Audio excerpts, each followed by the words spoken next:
podcast Junior. Di sini kita bakal bahas tentang integritas diri, batas tubuh, dan ruang aman untuk para remaja yang biasanya belum kita pernah bahas secara terbuka nih. Dan topik hari ini yaitu bagaimana cara menjaga diri dan bilang enggak tanpa merasa bersalah, dan gimana data dan fakta yang ada di Indonesia tentang kekerasan saat ini. Pertama, kita bahas dulu nih, apa sih ruang aman itu? Nah, ruang aman itu bukan cuma tempat yang nyaman ya, tapi yang feeling bahwa kamu itu aman didengar. Nah, dihargai dan kamu bisa ngomong, nggak mau aduh risih.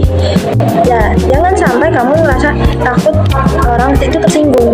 Ya nggak sih? Betul banget, ada 3 hal penting yang wajib kamu ketahui tentang batasan dalam kehidupannya, itu batas fisik, yaitu siapa saja yang boleh menyentuh kamu.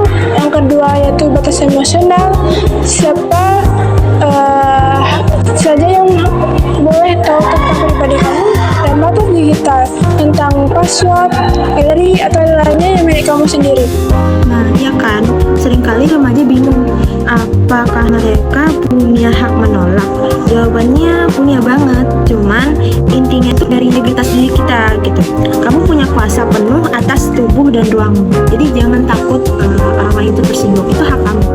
Ya juga yang takut bilang enggak atau nolak karena takut dibilang jelek, padahal itu hak kita sendiri.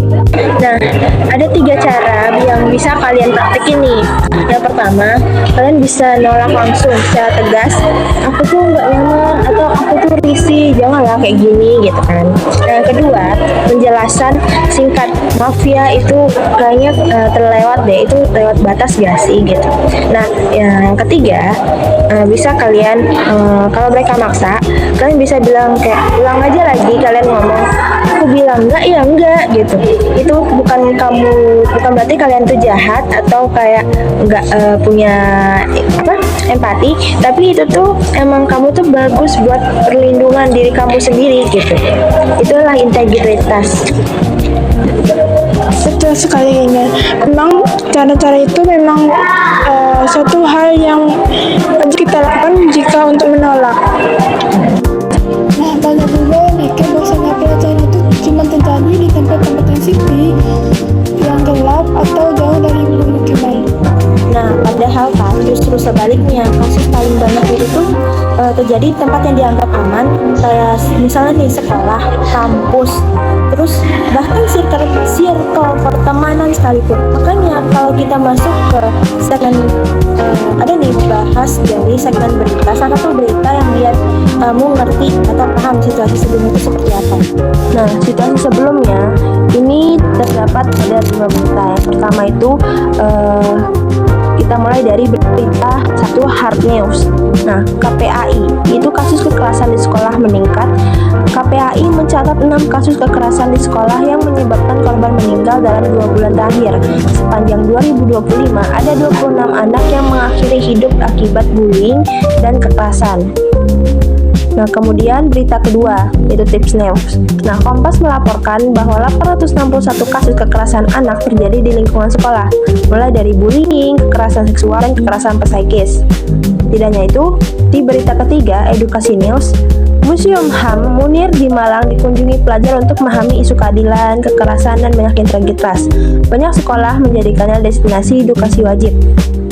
Nah, kemudian ada juga Kemenkes melaporkan tren peningkatan konsultasi psikologis sebesar 30% karena remaja mengalami kecemasan tinggi akibat tekanan sosial dan lingkungan sekolah yang tidak aman.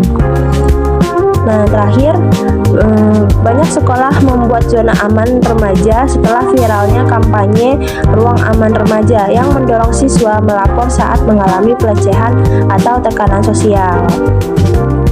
Dan itu 5 berita yang menunjukkan edukasi soal batas diri, dan ini bukan hanya teori tapi nyata, dan remaja harus tahu itu. Nah, kalau batas tubuh dilanggar, dampaknya dalam banget. Kayak misal kita sendiri tuh jadi kayak ngerasa gak percaya diri, overthinking, gampang panik, trauma sosial, terus takut dipercaya sama orang lain, dan ngerasa diri kita tuh kotor atau bersalah, padahal bukan salah kita gitu. Nah, terus gimana dong teknik pemulihannya gitu kan? Jadi untuk pemulihan mungkin kita bisa mulai dari mengkontrol emosi.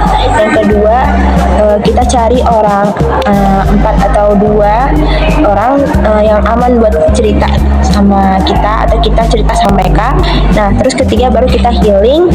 Terus healing itu bukan kelemahan ya, itu tuh bukti kalau kamu kuat.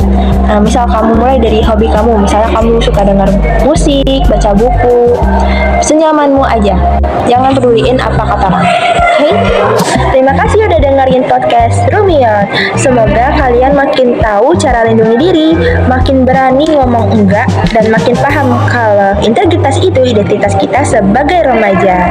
Sampai jumpa di episode berikutnya. Jaga ruang amanmu. Dan ingat, batas tubuhmu adalah hak kamu. Dadah.